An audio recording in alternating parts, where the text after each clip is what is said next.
ضيف ما يتشرط ومول الدار ما يفرط.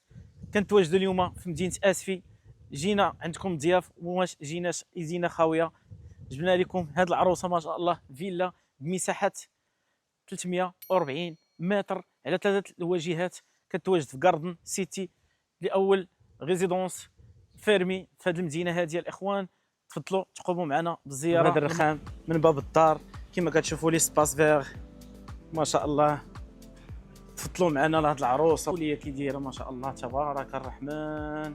فيها دوبل صالون تقليدي اللي هو هذا بلا بياج، لي دو الكتريك لا كليم كما كتشوفوا.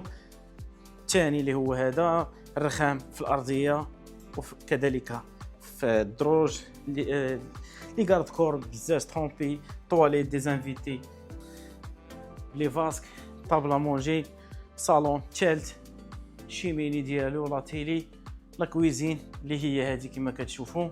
يعني كتمشي ايكيبي بلي بلاك ولا هوط والفران وكل شيء الاخوان.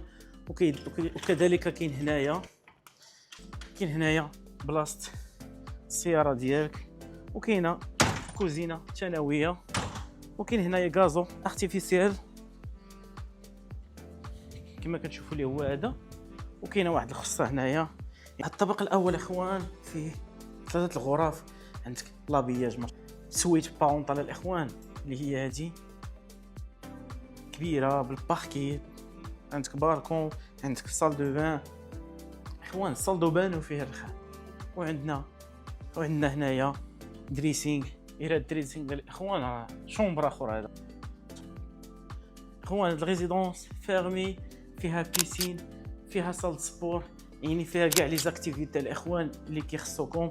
عندك لا شومبر الثانيه اللي هي هذه ديال الاطفال كما كتشوفوا، كذلك بالباركي يعني كاع لي شومبر باركي بلاكار لا كليم. وكذلك عندك بالكون صال دو بان اللي هو هذا. وعندك الشومبر الثالث كما كتشوفوا اللي هو هذا، كذلك البالكون فيه كل شيء. يعني فيلا غزاله ما شاء الله. غادي نخلي لكم صاحب العقار تواصلوا معاه، غادي يعطيكم جميع المعلومات. وتهلاو والساعه سعيده والسلام عليكم.